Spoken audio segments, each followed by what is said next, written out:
नमस्कार दोस्तों, VK knowledge electrical में आप सभी का स्वागत है। दोस्तों आज थ्योरी का एक ऐसा टॉपिक पढ़ने जा रहे हैं जो बहुत इम्पोर्टेंट है, आईटीआई के लिए भी है और इंजीनियरिंग वालों के लिए भी है। यानी इसमें डिप्लोमा लेवल के क्वेश्चन भी पूछे जाते हैं जब जूनियर इंजीनियर का एग्ज़ाम होता है। लेकिन अभी रिसेंटली यूपीपीसीएल का एग्ज़ाम हुआ तो अपन ने देखा कि वहाँ भी सवाल पूछा गया था। टॉपिक का नाम है बस बार। कितने प्रकार की बस बार होती है, किस धातु की बनी होती है, इसकी रेटिंग कैसे कैसे देते हैं, इसके धारक घनत्व कितने लिए जाते हैं, स्टैंडर्ड ऊंचाई और लंबाई कितनी ली जाती है और इसके लाभ क्या क्या होते हैं, इन्हीं पर पूरी डिटेल से बात करने वाले हैं। वीडियो को लास्ट तक आप ज़रूर देखना। उम्मीद करूँगा वीडियो आपको पसंद आएगा। पसंद आए तो लाइक ज़रूर करना और कमेंट करके ज़रूर बताना कि आपको ये टॉपिक कैसा लगा, क्योंकि बड़ी मेहनत करके टॉपिक को तैयार किया है। तो इस तरह की चीज़ें एक साथ मिलती नहीं है कहीं भी, तो ज़रूर करें। और चैनल पर नए हो तो सब्सक्राइब ज़रूर कर लो चैनल को।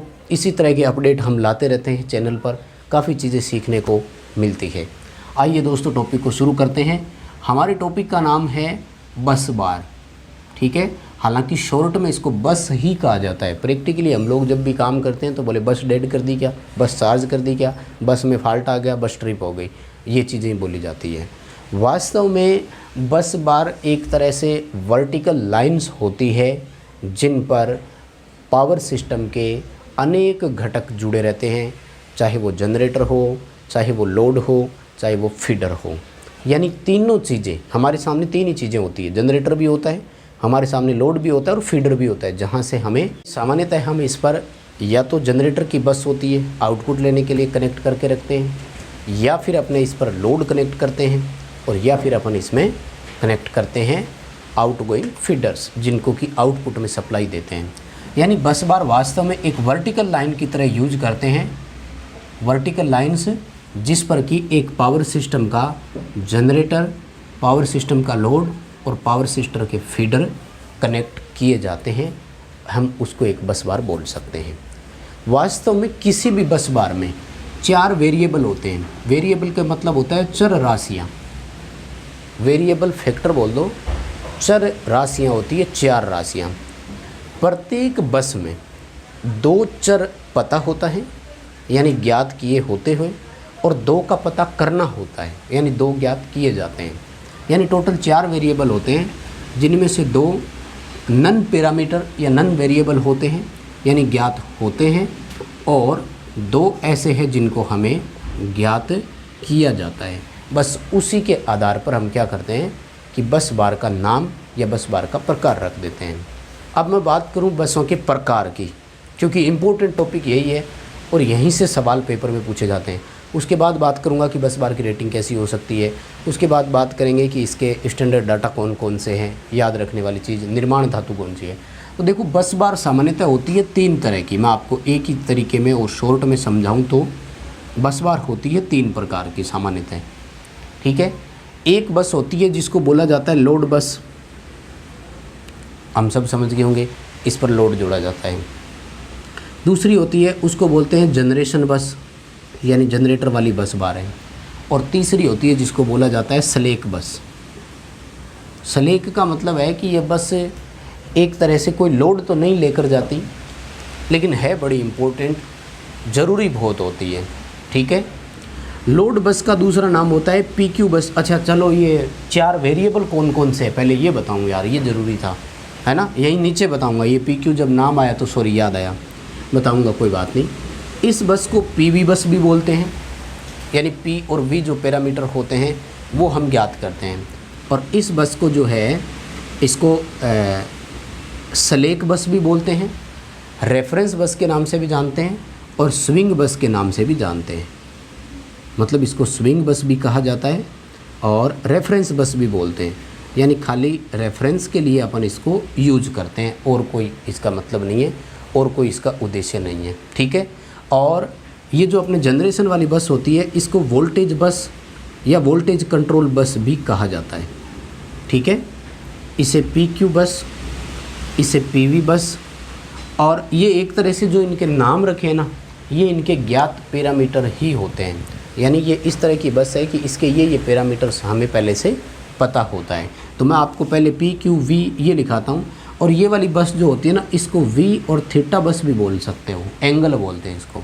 और यही 4 पैरामीटर होते हैं, आपके सामने आगे चारों पैरामीटर देखो। पी जो होता है वो एक्टिव पावर को संकेत करता है। एक्टिव पावर समझते हो ना, वास्तविक शक्ति बोलते हैं इसको, सक्रिय शक्ति बोल सकते हो, रियल पावर बोल सकते हो, ट्रू पावर बोल सकते हो। ये बस बार की वो पावर होती है जो हमें वाटेज में मिलती है। क्यू जो होता है ये इसकी रिएक्टिव पावर को संकेत करता है, यानी प्रतिघाती शक्ति जो VAR या kVAR में होती है। V का मतलब यहाँ पर वोल्टेज है, लेकिन पूरा लिखो तो लिखना मैग्नीट्यूड ऑफ वोल्टेज, यानी वोल्टेज का परिमाण या वोल्टेज की मात्रा या मान कितना कितना है। और जो एंगल होता है इसको बोलते हैं फेज एंगल ऑफ वोल्टेज,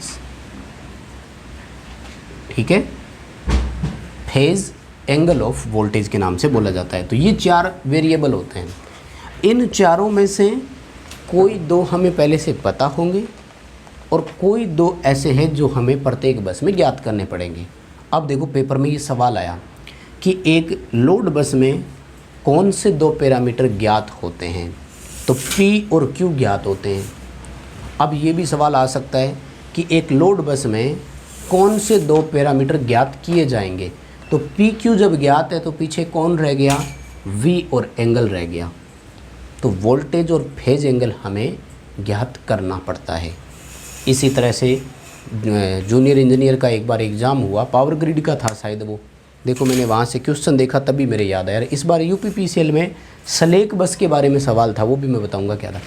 जो PV बस होती है इसका सवाल था कि एक जनरेशन बस जो होती है उसमें कौन से 2 वेरिएबल, कौन से 2 चर ज्ञात होते हैं, तो वोल्टेज और एक्टिव पावर ज्ञात होते हैं। हमें एक्टिव पावर और वोल्टेज ज्ञात होते हैं। इसमें एक्टिव पावर और रिएक्टिव पावर ज्ञात होती है। इस बस को वोल्टेज बस भी कहा जाता है। और इस बार UPPCL में ये सवाल आया स्लेक बस वाला। क्या पूछा कि पावर सिस्टम में वह बस बार जिस पर कोई भार नहीं होता है, लेकिन एक्टिव और रिएक्टिव पावर उसमें दोनों होती है। एक्टिव पावर वो ऑब्जर्व करती है, रिएक्टिव पावर को वो इमिट करती है, उत्सर्जित करती है। वास्तव में ये क्या है मैं बात करूँगा, अपने प्लांट में भी है। अपने प्लांट में भी क्या करते हैं कि जैसे यहाँ से 400 kV के ग्रिड जा रहे हैं जैसे मान लो, तो एक ग्रिड को मतलब लोड जोड़ के रखते हैं और एक ग्रिड को केवल चार्ज करके रखते हैं, बस उस पर कोई भार नहीं जोड़ते। उससे क्या होता है, उससे हम रिएक्टिव पावर को कंट्रोल करते हैं खुद, जिससे कि पावर फैक्टर इकाई रखा जा सके। ये स्लेक बस कहलाती है। यही सवाल पूछा था। वास्तव में ये काल्पनिक अवधारणा होती है वैसे तो, क्योंकि इसका कॉपर लॉस हमें पहले से पता नहीं होता, रिएक्टिव पावर को आप कैसे मैनेज करोगे, लेकिन फिर भी प्रैक्टिकली ये बस देखने को मिलती है और इसका उपयोग किया भी जाता है। स्लेक बस बोलते हैं। ये ऐसी बस बार होती है जिस पर कोई भार पहले से नहीं दिया जाता है। तो दोबारा सुन लो तीनों बस के बारे में। सबसे पहला लोड बस, ये इस प्रकार की बस होती है जिसमें एक्टिव और रिएक्टिव पावर ज्ञात होती है, वोल्टेज का मैग्नीट्यूड और वोल्टेज का फेज एंगल ज्ञात किए जाते हैं। सामान्यतः इस पर फीडर कनेक्टेड होते हैं और इसको लोड बस बोलते हैं। वोल्टेज ड्रॉप के अनुसार ऊपर नीचे वोल्टेज होता रहता है और भार के अनुसार फेज एंगल में परिवर्तन आता रहता है। जनरेशन बस, ये वो बस होती है जो जनरेटर से निकलती है, एक तरह से आउटपुट के लिए जाती है ये वाली बस। इसमें एक्टिव पावर और वोल्टेज का हमें पता होता है, इसलिए इसको वोल्टेज कंट्रोल बस के नाम से भी जाना जाता है। इसमें रिएक्टिव पावर और फेज एंगल हमें ज्ञात करने पड़ते हैं। स्लेक बस, ये एक विशेष प्रकार की बस होती है जिस पर कोई भार नहीं होता है, ठीक है। इसमें वोल्टेज और फेज एंगल पता होता है, जबकि एक्टिव और रिएक्टिव पावर दोनों ही अननोन तरीके से होती है। रिएक्टिव पावर एक तरह से ये कहते हैं कि उत्सर्जित करती है, एक्टिव पावर हम इसको प्रदान करते हैं, यानी सक्रिय शक्ति देकर के प्रतिघाती शक्ति ली जाती है, जिससे क्या है कि दोनों पावर के कारण जो पावर फैक्टर है उसको यूनिटी रखने का प्रयास किया जाता है। यानी खाली बस जिस पर भार नहीं जुड़ा हुआ वो किस नाम से जानी जाती है, स्लेक बस। इसका दूसरा नाम क्या है, स्विंग बस। रेफरेंस बस इसलिए देते हैं कि इसका रेफरेंस लिया जाता है। बताओ यहाँ तक की बात समझ में आई क्या? तो बस बार कितने प्रकार की होती है, हो गया सबका क्लियर यहाँ तक, किसी को कोई दिक्कत नहीं होनी चाहिए। यहाँ तक आपकी तीनों। तो ये तो था बेसिक सा परिचय इसका। अब जो स्टैंडर्ड डेटा है ना, उनके बारे में बात करते हैं कि कौन कौन से डेटा आपको क्या क्या याद रखने हैं। काफ़ी इम्पोर्टेंट है। देखो इस बस का पेपर में सवाल आया था भाई, और जब बस का सवाल आता है तो सीधी सी बात है हमें बस को पढ़ना चाहिए अच्छे से, है ना। अब देखो बात करते हैं कि बस बार की रेटिंग किस तरह से होती है या किस आधार पर रेटिंग होती है। एक बार पेपर में सवाल पूछा, ITI के पेपरों में आया था, कह रही है 4th सेमेस्टर का जब एग्ज़ाम हुआ ना, तब सवाल पूछा कि bus bar is rated as पर बेस्ड, यानी किस के आधार पर बस बार की रेटिंग दी जाती है।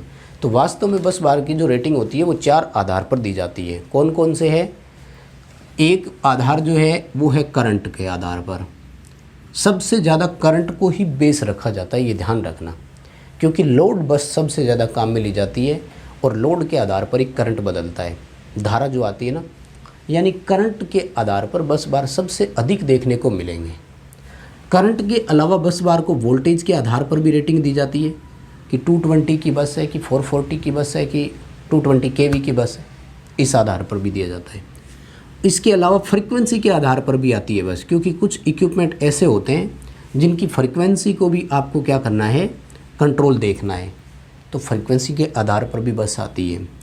और नेक्स्ट जो आता है वो है आपका शॉर्ट सर्किट करंट, यानी जब उससे जुड़े इक्विपमेंट में फॉल्ट आता है और वो शॉर्ट सर्किट होता है, उस दौरान बस में मैक्सिमम जाने वाली धारा का मान कितना है, कहीं बस बार पहले ही डैमेज ना हो जाए, ट्रिपिंग डिवाइस ट्रिप करने से पहले खुद बस बार पिघल करके नष्ट ना हो जाए।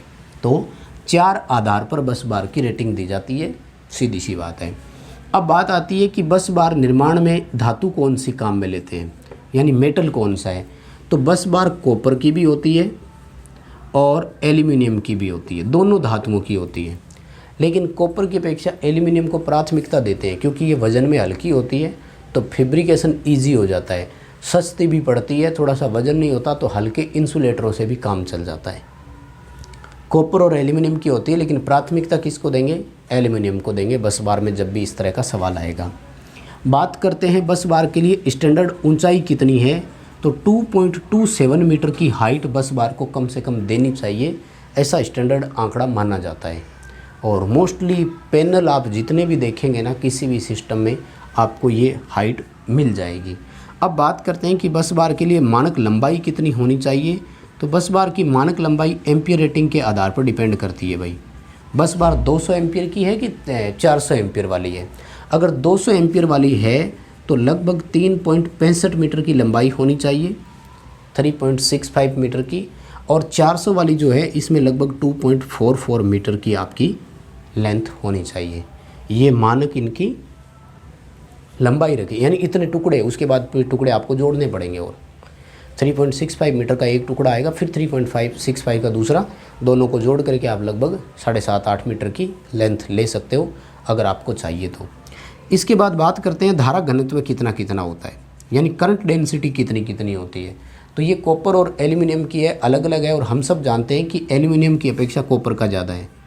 165 एम्पियर प्रति वर्ग सेंटीमीटर कॉपर वाली के लिए रखा जाता है, यानी इससे ज़्यादा आपको और इस पर लोड नहीं डालना है, ये ध्यान रखना है। फिर 2 बस बार यूज़ करनी है अलग से, ठीक है। और 118 एम्पियर प्रति वर्ग सेंटीमीटर जो है वो एल्यूमिनियम वाले के लिए है, ठीक है भाई, बात समझ में आई। ये थे इसके इतने सारे स्टैंडर्ड डाटा, हो गया, नोट कर लेना कहीं पर इनको, है ना, काफ़ी इम्पोर्टेंट चीज़ें हैं और काफ़ी कुछ सिखाएगा आपको, है ना। आ जाओ भाई, बात करते हैं कि बस बार प्रणाली से हमें लाभ क्या है। बहुत लाभ है भाई, अनेक लाभ है, जितने मर्जी लिख लो। सबसे पहला तो है लो कॉस्ट, सस्ती बहुत पड़ती है। इसकी जगह आप अगर आप केबलें लगाओगे ना, थक जाओगे केबल लगाते लगाते, सबसे सस्ती पड़ती है। और वहीं अगर कॉपर की बजाय एल्यूमिनियम वाली लगाओगे तो और भी सस्ती पड़ेगी, ठीक है। उसके बाद में देखो मैक्सिमम फ्लेक्सिबिलिटी, लचीलापन बहुत ज़्यादा है, बहुत ज़्यादा, इतनी फ्लेक्सिबल है कि जहाँ से ज़रूरत पड़े ना खोल लो, निकाल दो, करंट के लिए प्लग इन बॉक्स निकाल दो, आउटपुट के लिए पॉइंट निकाल दो, बहुत इजी रहता है आपके लिए। सबसे बड़ी और इम्पोर्टेंट चीज़ है कि कंप्लीट सिक्योरिटी, या आप इसको सेफ्टी बोल सकते हो, कंप्लीट प्रोटेक्शन बोल सकते हो, एक ही बात है। सुरक्षित पूरी तरह से है भैया, कहीं कोई दिक्कत नहीं आती है बस बार में। पूरी तरह से सर्किट ब्रेकर लगे रहते हैं, सर्किट ब्रेकरों में ट्रिप कॉइल है वगैरह वगैरह सब कुछ है। बड़ी बात, लाइव कनेक्शन ले लो, बस बार चालू थी, कोई दिक्कत नहीं है। जिस फीडर के लिए आउटपुट निकालना था उसके लिए आउटपुट साइड के कनेक्शन करो, फिर फाइनली बस ब्रेकर को लगा दो, ब्रेकर लगाएंगे सिस्टम कनेक्ट हो जाएगा आपका, है ना। उसके बाद में बस बार की पूर्णतया मतलब प्रोटेक्शन भी आपको कम्प्लीटली मिलेगा, और खुद बस बार एक तरह से सुरक्षित भी है क्योंकि ये डक्ट के अंदर होती है ना। कंप्लीट सेफ्टी, यानी बस बार में अगर किसी तरह की कोई दिक्कत आती है, प्रॉब्लम आती है, तो ऐसे नहीं है कि केबलों की तरह जल करके आग लग गई ये हो गया। ये एक पूरी तरह से केसिंग के अंदर रहती है, तो वो अंदर तक ही रहती है, पास खड़े किसी ऑपरेटर को भी इसमें नुकसान होने की संभावना नहीं होता। उसके बाद में है इजी एक्सटेंड, यानी जब आपका मन करे तब बस बार की लंबाई को बढ़ा लो। हम आसानी से बस नया टुकड़ा ही तो कनेक्ट करना है बस बार का, और कुछ भी नहीं है। बहुत सारी चीज़ें आती है। रिड्यूस वोल्टेज ड्रॉप, जो फीडर है उनमें वोल्टेज ड्रॉप बहुत कम हो जाएंगे बस बार की वजह से। अगर केबल लगाओगे ना तो वोल्टेज ड्रॉप ज़्यादा होंगे, ठीक है। और बहुत है, लिखते जाओ, 15-20 लिख लेंगे, इसमें क्या फ़र्क पड़ता है ना। बहुत है, टिकाऊ होती है, ठीक है, लाइफ बहुत होती है, सालों साल कुछ नहीं बिगड़ता। अपने प्लांट में देखो 30 साल से चल रहा है वही बस बार और वही पैनल है ना। तो बहुत सारी चीज़ें इसमें और आती है, आसानी से ऐड कर सकते हो, आसानी से इसका अल्टरनेट यूज कर सकते हो। तो कुल मिलाकर के इतना सा ही था बस दोस्तों, ठीक है। तो उम्मीद करूँगा टॉपिक आपको पसंद आया है। वीडियो को लाइक ज़रूर करना और कमेंट करके मुझे ज़रूर बताना कि आपको ये टॉपिक कैसा लगा, क्योंकि आज कोई डिस्टर्बेंस ही नहीं आई, ना तो फालतू के किसी के कमेंट्स वगैरह अपन ने देखे, ना ही कोई नेटवर्क की दिक्कत आपको इसमें आई है। इसलिए उम्मीद करूँगा वीडियो पसंद आया है। चैनल पर नए हो तो सब्सक्राइब करो, डिस्क्रिप्शन में लिंक दिया हुआ है, ऐप डाउनलोड ज़रूर कर लेना। किसी भी एग्ज़ाम की तैयारी कर रहे हो सब जगह हेल्पफुल रहेगा।